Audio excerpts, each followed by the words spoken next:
Hi, thanks for joining us. We're in the LSN studios here, and I'm joined by Jack Greathouse, principal at Lancaster High School, Nathan Conrad, assistant principal, and Scott Matchett, dean of students.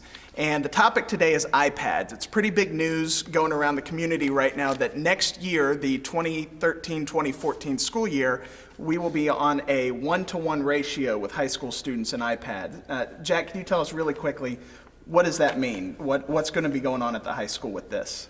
Well, first, Kyle, thanks for having us. We are really excited about the opportunity to present this to and with our kids and our community, because we think that iPad's one of the greatest learning tools and facilitator of information that is available and out there. It's on the cutting edge of technology, and of course, that's where we want to be. We feel like to really provide our kids with the opportunity to be college and or career ready, that iPads is the best route to go. It seems like there's going to be a lot more responsibility on the students now, which is probably an ancillary benefit from this. And what are sort of the expectations being placed on the students from being given an iPad at the beginning of the year? Well, students are going to have to understand that the iPad is the district's iPad, but they are using it as a learning, as an educational tool. And with that comes a great responsibility. First and foremost is the safety and protection, and that's everything from, the things that might be construed as unethical, illegal. They're not going to be. We're going to have filtering things, and we're going to let Kevin Snyder and Jeannie Allen talk about that at a later time. But there is security measures placed in, but the students are the number one factor in making it secure and safe. And that's the physical part of it as well, taking care of it, making sure it's plugged in, ready to go each and every day. They take it home, they make sure it's powered up, and they use it for what it's supposed to be used for, and that is to enhance their education. Hey, Jack, if I can interject Sure. real quick too on that. One important aspect that we feel as educators too, Kyle, with the iPad and the student responsibility is to help prepare them and educate them on how to handle different things within the social media the right way. And as we move further into the 21st century, we feel that is one of our responsibilities within the classroom as administrators and also as teachers is to teach that social responsibility so they can learn that now rather than 5-10 years from now, where it could get them in even more trouble. Now, we've heard your expectations for the students. What expectations do you have for the parents in this situation? Because the kids are going to be able to take these iPads home and work and do some work there as well. What can the parents do to assist this program? Well, the number one thing, we want the parents to be aware that just like many of their students already have cell phones and a lot of these devices anyway, so we want them to include this as they monitor and be aware of how they're using them, making sure that they're taking care of them, that they're not leaving them, that they're not allowing siblings to use it, not allowing their friends the access code. And parents all should have, the code. They should be able to get into them quickly, and that's something they have to work out and make sure that the students understand that they're going to be monitored at school, but they're also going to be monitored at home, so that it's consistent in the school and the parents working in harmony to make sure that these devices are used for what they're designed for. We give them to them so that they can enhance and enrich their education, and that's how we want them used. Parents are going to have to make sure they are powered up, and all of the common sense things that we would ask them to do. We ask them to come to a meeting at the beginning of the year to learn a little bit more, to be able to ask questions, and also, if I want to encourage parents, if they have questions once they get these, make sure that they give us a call and we'll be happy to answer the questions for them. So instead of seeing this as something more that they'll have to do, this is really something that can really benefit their student. There is no question about it. All the research will back that up. Kyle, this is, again, if you go to a hospital and a nurse comes out, they're bringing out an iPad. You go to a dealership to look at a car, they bring out an iPad. This is real life. This is where we are right now as a society. And again, at Lancaster, we're fortunate enough to have a Board of Education and a district administration that is supporting this initiative to make sure that our 9 through 12s each have a district iPad to use. And Kyle, I feel, going along with what Jack said there, the iPads, the most important factor with these iPads for the parents is for them to understand that these are a learning tool, an educational tool for the student. It's a resource for the student. We have textbooks, we have notebooks, we have notepads. This is in addition to that for those parents and students to grow and learn by using the iPad within their educational format.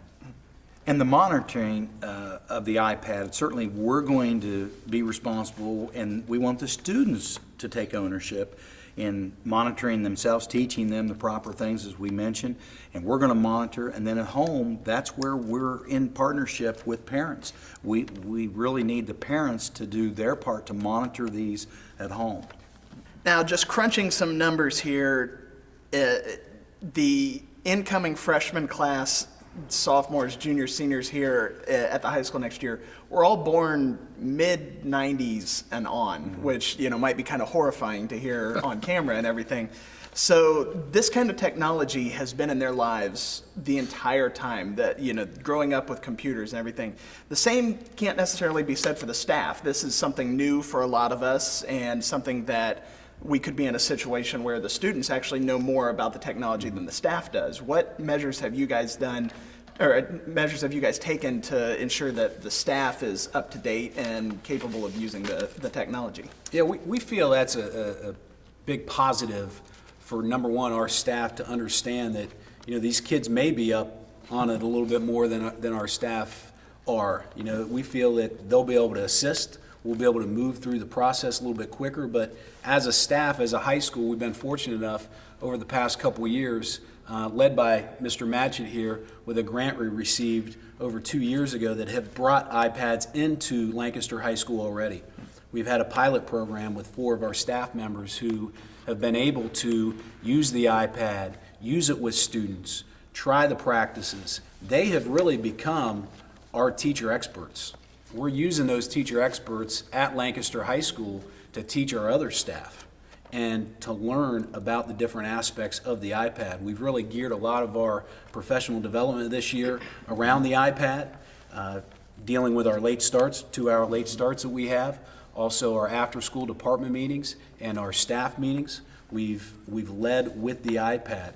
Has it been a challenge for some staff? Yeah, like you said, most of the students have been born after the 1990s. So, a lot of our staff members, Mr. Greathouse, struggled with it early on, but I think the more you use it and the more comfortable you become with it, then you're able to open up conversation and dialogue with other staff members about, hey, what can I do with this aspect of the iPad? How can I use this within my classroom to better improve my instruction?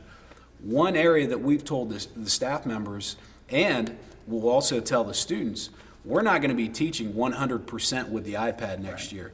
Instruction is going to take place within the classroom.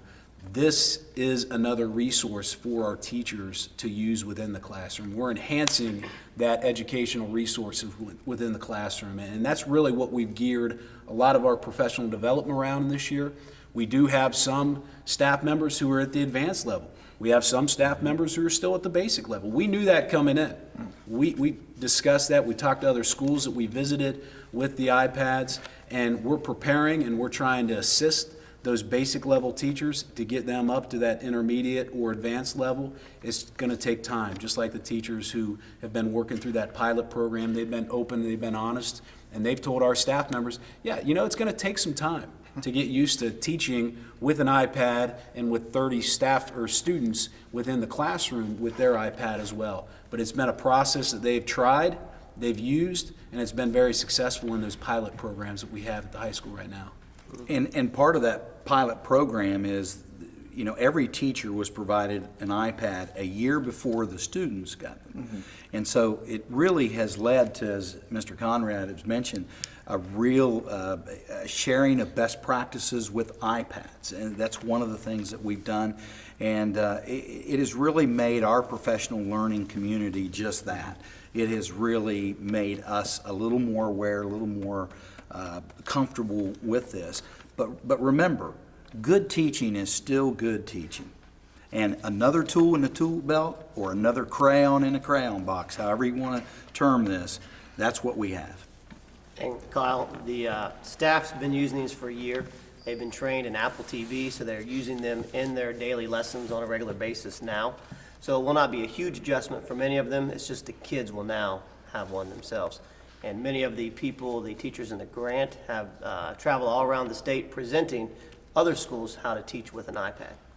You know, one thing I found out too, Kyle, you know, as we proceed, as we replace some of the retired teachers that we have, one thing that we bring up within the interview process is the fact that we are providing our students with iPads, and the staff members or the incoming interviewees that we talk to, they're very excited about that. You know, one thing that we really pride ourselves on at Lancaster High School and Lancaster City Schools is we're going to hire the best staff members, and we feel this is another tool to really help that. We're competing with, you know, those upper echelon schools like Upper Arlington and Dublin, because we're able to provide these to our staff members and also our students. Now, one thing that was mentioned before is we won't be going specifically 100% iPads. We're still going to have room for the textbooks and the notepads and pen and paper and everything. But rather than competing against each other, it seems like iPads and textbooks offer different things. Correct. Most textbooks now are online. So rather than the student bringing home 4 or 5 textbooks in their backpack, they can have access to their textbooks via the internet. So that would be a huge advantage for kids to access the information wherever they're at. A lot of our teachers are using outside resources as well from the internet. It's updated daily, whereas a textbook can be outdated within a few years. So a lot of our staff's being trained on how to use the online version of textbooks, how to use the latest internet resources, Web 2.0 tools, apps, to make this as realistic as possible for our kids. So they're getting the most current information, whether that's science, English, math. There'll be access to videos from their teachers online where they can rewatch a lesson. So it's not just a textbook anymore, but kids will have access to all the information and watch it when they have time. You know, one thing we're fortunate enough as well is, Scott mentioned some of the online textbooks, but a lot of the applications or the apps that you can use with the iPad, those are free for educators. So a lot of our educators are taking advantage of those free applications, and we're going to be taking advantage of those free apps with our students as well. Now, Scott, what kind of expectations are you going to have for the students once they get in the classroom with their iPads? Sure. Very similar to a textbook. We expect the kids to bring it every day, just like we expect them to bring their textbook. We expect them to be charged on a regular basis so they can learn. And we expect the kids to take care of them. It's just like a textbook. You break it, you write on it. There's usually some sort of discipline involved. Same thing with the iPad. So, you know, we are looking at those things. We'll take appropriate measures when necessary, but we want these in the hands of our students. So we're going to work with them, teach them proper ways to handle the iPad, what to look for on the internet, what to not look for, and then deal with it as it comes about. It's been interesting too, Kyle, as we visited some of these other schools across the state of Ohio and speaking to the other administrators and also staff members within those schools on how the discipline has been cut down because the students are more engaged. This is how they learn on a daily basis, just like at home, if they're watching TV or on the internet or have their own personal smartphone out or whatever the case may be. Students are more engaged of that learning process in this manner, and we feel that that may even help from that aspect as well within the classroom management. Well, we've talked a lot about the policies and the expectations and everything, but, you know, Jack, to put it in some terms for you, with the X's and O's of this program, how is the distribution going to work? How are the logistics going to work in this situation? You have a lot of students at the high school and a lot of technology here. How are you going to ensure that each student gets their own iPad and it's being taken care of and maintained? Well, first, you mentioned X and O's, then you're talking about a team effort, and that's what we have here. You're seeing that not only administratively, we've talked about the students being a member of a big team with these, parents being a member of a big team. Well, we have some rollout dates that we're going to be talking and communicating that at a later time. Mr. Conrad has worked on that, Mr. Matchett has. Yeah, we're pretty excited about the rollout procedure. We're rolling out over 1,600 iPads to 1,600 students, and having the parents be involved in that process is, it's a huge undertaking, like you mentioned, Kyle. And we're going to do the best we can to keep that flexible enough for not only the student. We know a lot of students have different activities going on within the summer as fall sports roll around, but also the parents. The parents are at work, and one thing that we feel that is very important is we want to educate both the student and the parent within this rollout process, and that's what we're going to start off with. We are going to have a series like Jack spoke about, a series of distribution days within August where, we expect the parent and the student to come in together and become educated on the process of the iPads, what the iPad is going to mean to them. Some of that educational process may be just the basics of the iPad. And that'll be a series that comes out. We'll continue to post that out on LSN and send that out through listserv and also other aspects of social media. If you follow me on Twitter at Lancaster Gales, you can also follow those distribution days in that series as well. And we also will be putting them on our website, out in listserv, various measures to get those out, and possibly even here on LSN too. So to make sure that parents have, and one thing too to go with what Mr. Conrad said is we're going to have some times. We may have a weekend time, we may have an evening, we may have a morning, because we realize people work different hours and different times. We're going to try to make it as as comfortable as we can for everybody as far as time, and again, we're looking at something that maybe an hour, I think, is what we're kind of looking at maybe, and I think it'll be a really good hour, time well spent for both parent and student. Very similar to like what we have right now with the schedule pickup for students. We're just going to expand that a little bit. Students will pick up their schedules and they'll pick up their iPads and learn a little bit about the iPad with the parents during those series of distribution days. And Kyle, it's kind of neat to note, we've already had a number of staff member who gets going early in the fall, running Lancaster High School's 24/7, wanting these as soon as possible. They've got plans to use them for band, for sports, and different things. So these devices are, can do about anything, and everyone's excited to get them. Well, there are a lot of great things going on in the district, and the one that's getting a whole lot of buzz are the 5 new elementary schools. And thanks again to the community for voting that through. But we can't leave out the secondary here. There's some fantastic things going on, both at the junior highs and at the high schools, not just the iPads. Well, exactly, Kyle. I certainly agree, and we're all excited about the new elementaries as well. But I have to tell you, what's going on at the secondary level, as you mentioned, with the iPads and the opportunity, we can't thank our district enough, we can't thank the board enough, and we can't thank our Kevin Snyder and his staff has just been incredible in this whole process and been supportive. Kevin and I started this campaign, but he's really the nuts and bolts of it, and his staff, and at the high school next year, we're really fortunate to have, Mary and Ray and Jeannie, and it's going to be a great staff working with our kids and staff, and I think exciting times certainly are ahead for Lancaster students.